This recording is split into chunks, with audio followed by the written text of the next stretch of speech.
Vous vous trouvez ici donc, sur la propriété du musée du Pruneau, à Laffitte-sur-Lot, donc dans le centre du département, au bord du Lot. La rivière nous borde sur pratiquement 1 km, ce qui est agréable pour pouvoir arroser les vergers. Cette propriété a été achetée par mes parents et grands-parents dans les années 60.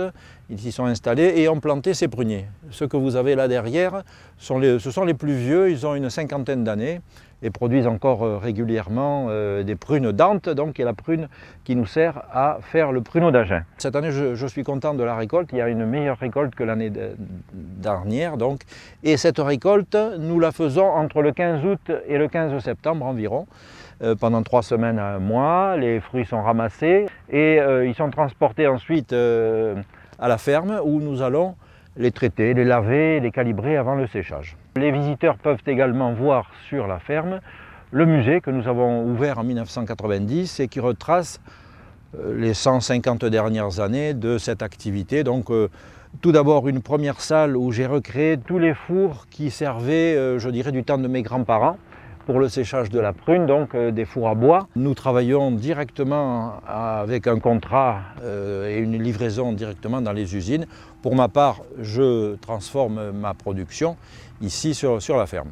Dans le musée, les gens peuvent également voir une collection très importante d'anciennes fabrications de prunes, de nombreux emballages, de nombreuses étiquettes, de nombreux documents également qui sont très intéressants et relativement rares.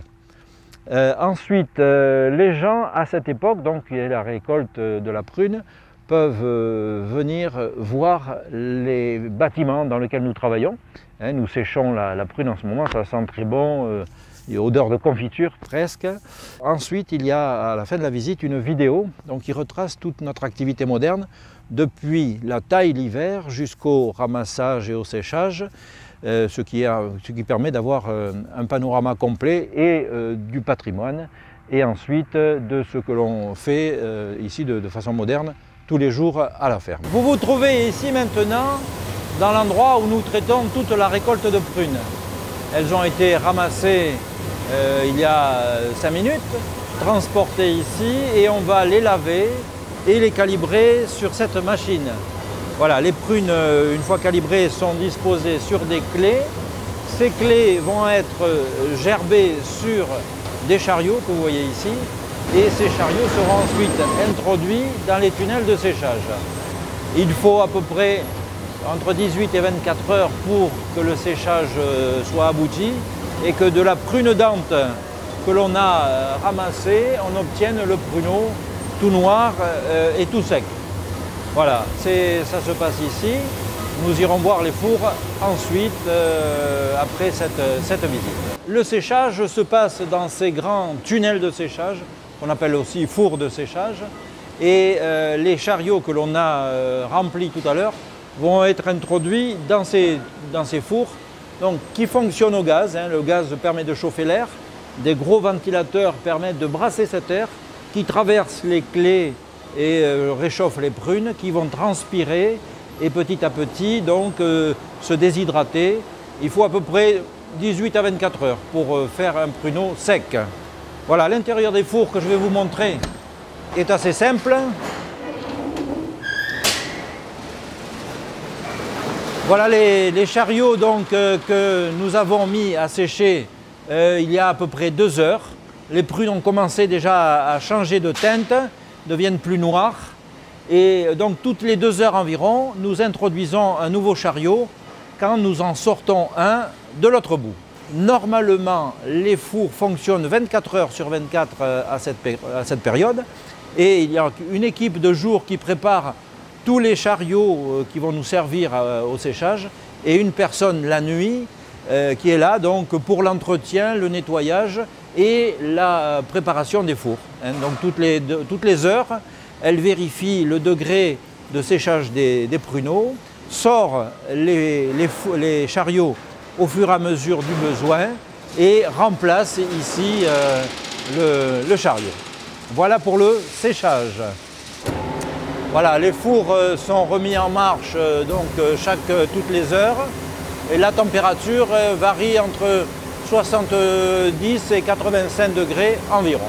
Voilà, vous avez assisté à l'opération du déclayage, donc qui consiste à enlever les pruneaux secs des clés que l'on va réutiliser donc tout au long du cycle du séchage pendant le mois qui nous est consacré pour le séchage. Et ensuite, donc, ces pruneaux sont mis dans des grandes caisses qu'on appelle des palox et vont être stockés avant d'être calibrés à la fin du mois de septembre, début octobre. On va faire le calibrage afin de trier les pruneaux par taille pour pouvoir les vendre ensuite. Alors ces fruits sont très secs, hein, ils sont à un degré de séchage d'environ 22 à 23%. Et afin de les rendre gustativement agréables, on va, après le calibrage, les réhydrater. La réhydratation est pour nous un simple bain d'eau chaude naturelle, hein, il n'y a pas de conservateur. Et après cette réhydratation, les pruneaux sont portés à 35% d'humidité, emballés, hein, donc dans des sachets ou d'autres contenants. Et ensuite, les sachets vont être pasteurisés. Notre technique est tout à fait naturelle, hein, nous n'employons pas de conservateurs chimiques et on peut quand même garantir 2 ans et demi de conservation dans les sachets, ce qui est quand même très fiable. Alors nous voilà maintenant dans le musée qui comprend cette reconstitution de ces fours anciens qui furent utilisés encore du temps de mes grands-parents, comme j'ai l'habitude de dire. Depuis cette époque-là, donc en 25 ans, nous avons maintenant reçu plus de 600 000 visiteurs, hein, plus de 25 000 visiteurs par an. La ferme qui reçoit le plus de monde en Lot-et-Garonne. Alors ces différents fours ont une chronologie intéressante. Au départ, les agriculteurs séchaient la prune au soleil, effectivement, mais également dans les fours à pain. Donc le four à pain est le plus ancien moyen de séchage que l'on peut trouver ici. Il y a eu ensuite, à partir de la fin des années 1800, donc au début des années 1900, beaucoup de plantations dans la région et il a fallu trouver des moyens de séchage adéquats qui permettaient de sécher davantage et ont été inventés, mis au point les étuves à cette époque-là. Donc les différentes étuves que je possède ont une chronologie d'à partir de 1850 jusque dans le début des années 1900. On séchait avec un four à pain, à titre indicatif, environ 30 à 50 kg de fruits par jour, ce qui, au bout d'un mois, permettait d'avoir séché 1 tonne à 1,5 tonnes. C'était vraiment pas des grosses exploitations avec beaucoup d'arbres. Et on est passé donc avec ces étuves ici, plus modernes, à environ 10 tonnes. Et les fours que nous utilisons maintenant permettent de sécher environ 100 tonnes de fruits. Donc on a multiplié par 10 chaque fois qu'on a fait une avancée technique au sujet du séchage. Alors à cette époque-là, donc les prunes étaient disposées sur des clés, hein, donc plusieurs systèmes. Celle-ci est une clé tressée, très jolie, très décorative. Ça fait partie des plus anciennes. On appelle ça aussi des clisses. Donc les paysans mettaient les prunes à sécher sur ces clés. Une porte fermait l'ensemble évidemment pour pouvoir chauffer. Je n'ai pas remis la porte pour les besoins de la visite parce qu'elles sont un peu encombrantes. On peut voir également une collection de clés hein, de différentes époques et de différentes fabrications. Donc les clisses que je vous ai montrées, les koufidou, hein, qui sont aussi des clés arrondies, parce qu'au départ, les fours à pain étant ronds, c'est pour ça qu'elles ont cette forme arrondie et pointue pour utiliser au mieux la surface de la sole. Voilà, ensuite, on est passé à des fours avec des chariots, des clés rectangulaires et maintenant, donc, dans les fours modernes, ce sont également des chariots, mais avec des grandes clés qui sont en inox qualité alimentaire. Donc après le séchage et le triage, comme on peut le voir aussi dans une autre scène du musée, les paysans avaient l'habitude d'aller au marché. Hein, jusqu'à la Deuxième Guerre mondiale environ, c'était la technique pour vendre ces fruits. Donc là, je me trouve sur la place du marché, de Lafitte-sur-Lot, mettons, et on y voit donc le paysan qui a amené ses fruits avec sa charrette, hein, puisqu'on allait à cette époque-là, pas très loin, avec sa charrette, ses vaches ou son cheval. On y transportait les sacs de pruneaux ou les corbeilles qui mettaient bien en valeur les gros fruits.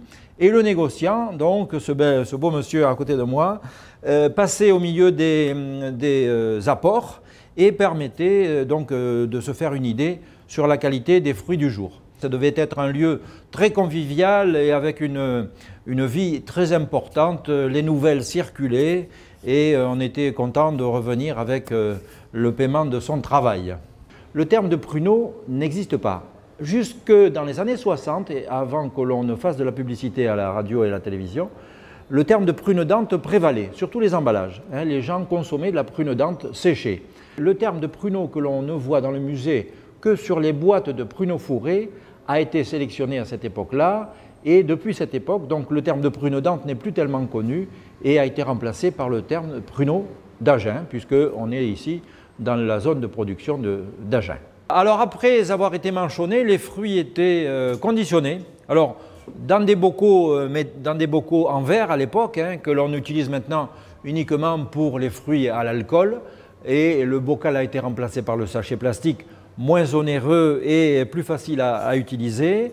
On conditionnait également les prunes dans des boîtes métalliques, que vous voyez ici, avec d'anciennes étiquettes très jolies. Prune dente, toujours comme à cette époque. Vous avez derrière moi 150 ans d'histoire de l'emballage du pruneau et de la prune dente. Des boîtes très rares que j'ai retrouvées avec beaucoup de chance, notamment celle-ci, les boîtes du château Laforie de Tombebeuf.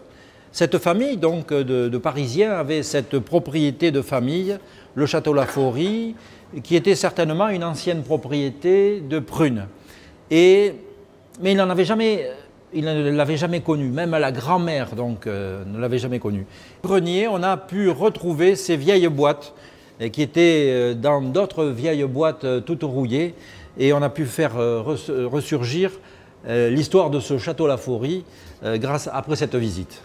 Voilà, des grandes boîtes, des petites boîtes, des cartons, de très jolis cartons, et j'ai même un peu plus loin des étiquettes qui servaient à emballer des seaux pour expédier les prunes dentes à travers la France et certainement dans les pays limitrophes à cette époque-là. On se trouve maintenant dans le magasin de la ferme qui est la fin de la visite, où les gens peuvent venir déguster les produits de la maison. Alors évidemment des pruneaux tout d'abord, mais également, et comme ils le voient fabriquer dans le film, des confiseries, donc à base de pruneaux, chocolat blanc, lait et noir, et également les pruneaux à l'eau de vie que l'on fabrique ici sur la ferme.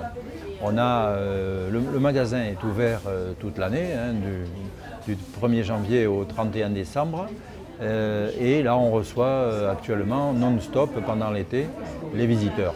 Alors, il y a la visite du musée, mais il y a également à l'extérieur la visite du labyrinthe, qui est un grand jeu très ludique dans lequel on peut passer de 1 heure à 3 heures à chercher les énigmes que l'on propose donc de retrouver. Il y a également pour les familles avec enfants, dans les vergers, une découverte du verger. Et là, on propose un quiz, donc plutôt pour les enfants, à courir dans les vergers, à dénicher les différentes énigmes que nous proposons dans ce verger. Voilà, donc les gens viennent faire leurs courses ici et les visites ont lieu toutes les demi-heures environ. La visite du musée tout d'abord et le film vidéo qui retrace tout le côté moderne de notre activité. Voilà, je vous y donne rendez-vous donc tout au long de l'année, à la période que vous voudrez, et je me ferai un plaisir de vous guider dans cette visite qui dure environ une demi-heure, plus 20 minutes pour la vidéo.